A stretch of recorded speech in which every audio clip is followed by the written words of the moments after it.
Le plus grand salon dédié à la technologie au monde. Le CES ouvre ses portes ce mercredi à Las Vegas, première édition en présentiel depuis le début de la pandémie, pourtant avec la menace d'Omicron, des poids lourds du secteur ont annulé leur venue. C'est le cas notamment d'Amazon, Google ou Meta, le nouveau nom de Facebook. Pour en parler, notre journaliste Julia Seeger nous a rejoint sur ce plateau. Bonjour Julia. Bonjour.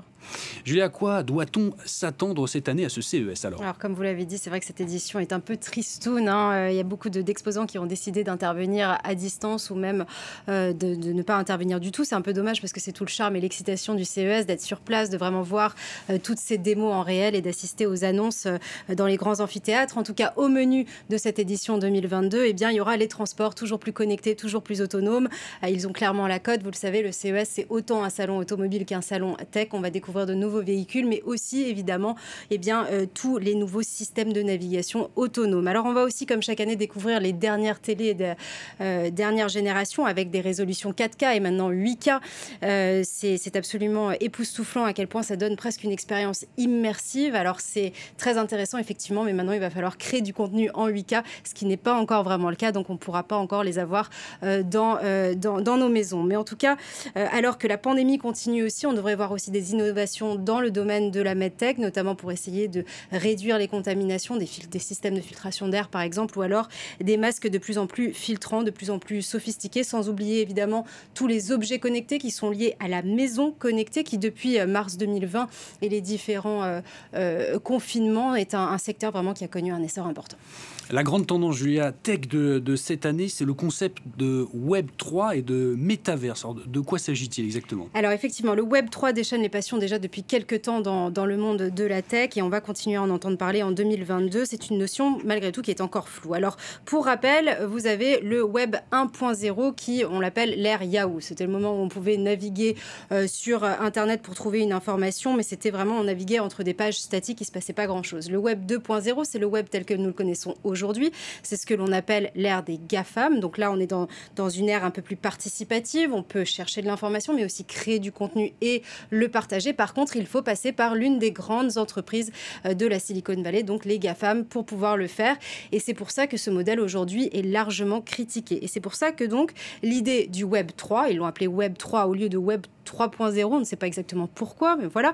Nous sommes donc avec le Web 3. Eh bien, l'idée ici, c'est de créer en fait un tout nouveau modèle d'Internet complètement décentralisé où là, ça va être complètement basé sur ce qu'on appelle la technologie de la blockchain. La blockchain, c'est quoi? C'est la technologie qui est sous-jacente aux crypto-monnaies, mais pas que. On l'utilise aussi pour conclure, par exemple, des contrats ou contrôler le fonctionnement d'applications. Et c'est une technologie extrêmement sécurisée. Ça va permettre de redonner le contrôle aux utilisateurs et donc de supprimer complètement les intermédiaires, ces fameux GAFAM. Et donc, les utilisateurs vont pouvoir transporter leurs données d'une plateforme à une autre. Ce que ça veut dire aussi dans le cas de Web3, ça permettrait de créer des actifs financiers sous forme de jetons, en anglais on dit des tokens, pour assurer le fonctionnement interne de chaque service. Alors le Web3 sera plus décentralisé, mais il sera aussi plus immersif, et là je fais référence au métaverse. Vous en avez entendu parler parce que fin de l'année dernière, eh bien, Facebook est devenu Meta, et en fait ce que c'est, ce sont en fait des univers virtuels auxquels des humains vont pouvoir accéder grâce à un casque de réalité virtuelle, et leur avatar va pouvoir rentrer dans ce monde. Et donc, vous allez pouvoir assister à une réunion, par exemple, dans un endroit qui ressemblerait à une station spatiale. Alors, ça paraît complètement fou, mais en fait, vous allez pouvoir faire du sport, comme vous le voyez ici, où une jeune femme est en train de boxer contre un titan. Et tout cela, en fait, le but, c'est de se débarrasser complètement de l'expérience qu'on a actuellement mobile avec un écran, de se débarrasser de cet écran.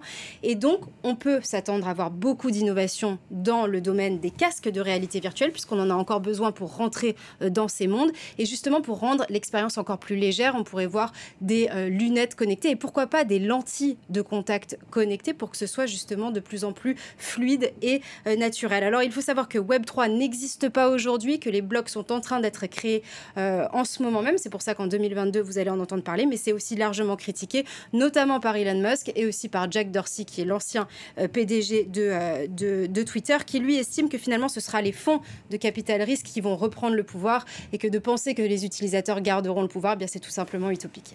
Merci beaucoup, Julia Seeger, pour toutes ces tendances du CE.